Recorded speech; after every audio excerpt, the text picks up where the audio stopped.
Assalamualaikum warahmatullahi wabarakatuh. Halo teman-teman semua.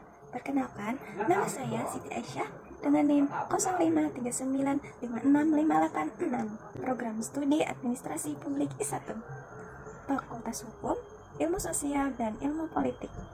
Universitas Terbuka. Salam kenal ya. Di video ini, saya akan menjawab soal-soal dari layanan yang tersedia di e-learning.utac.id untuk memenuhi tugas dari mata kuliah logika. Sebelumnya, saya ingin berterima kasih kepada tutor pembimbing saya, Bu Anissa Rizka Alamri MA. Terima kasih atas bimbingannya, Bu, kepada saya di semester 2 ini. Oke, langsung saja kita masuk ke pertanyaan pertama. Term pada hakikatnya terbagi menjadi banyak jenis. Sebut dan jelaskan 3 dari macam term tersebut, sertakan 3 contohnya. Dalam logika filsafat, term adalah kata atau frasa yang digunakan untuk menyatakan suatu objek, gagasan, atau konsep. Secara umum, term terbagi menjadi beberapa jenis. Berikut adalah 3 dari term beserta penjelasan dan contohnya. 1. Term umum atau generik. Term ini merujuk pada sekelompok atau objek individu, bukan hanya satu. Contohnya, manusia, hewan, dan kendaraan. Kata manusia mencakup semua individu yang termasuk dalam kategori manusia. Yang kedua, term khusus, spesifik atau individual. Term ini menunjuk pada satu individu atau objek tertentu. Contoh, Socrates, Jakarta, Gunung Everest. Kata Socrates hanya menunjuk pada satu atau orang tertentu dalam sejarah. Terus, yang ketiga, term konkret. Term ini menyebut objek yang dapat dirasakan oleh panca indera. Contohnya, meja, buku, anjing. Kata meja adalah benda yang bisa dilihat dan disentuh secara fisik. Lanjut, kita masuk ke pertanyaan yang kedua. Jelaskan dan berikan contoh bentuk sesat pikir atau logical fallacy. Bagaimana agar terhindar dari kesalahan logika?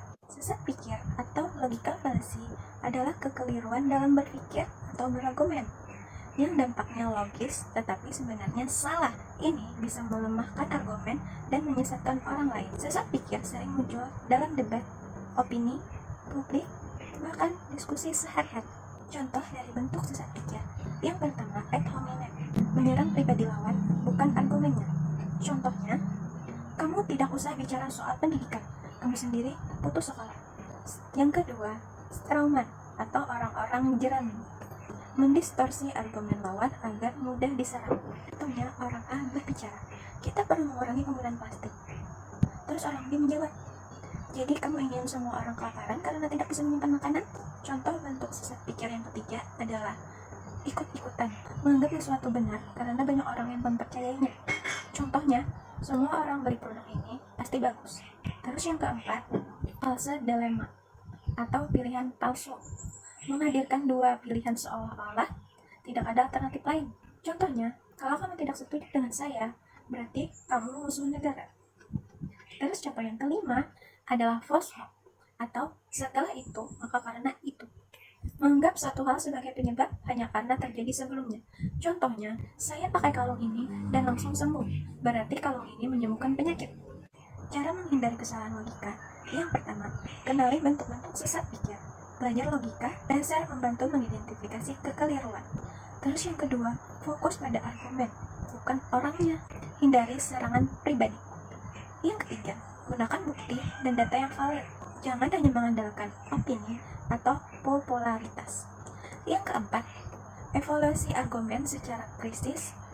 Tanyakan apakah ini benar karena logis atau karena saya ingin mempercayainya. Terus yang kelima, berani mengakui jika salah. Memperbaiki logika adalah bagian dari berpikir rasional. Oke, sekian jawaban dari saya. Saya ucapkan terima kasih kepada tutor saya karena telah memberikan saya kesempatan. Dan saya ucapkan mohon maaf jika banyak kekurangan dan kesalahan. Sekian, terima kasih. Wassalamualaikum warahmatullahi wabarakatuh.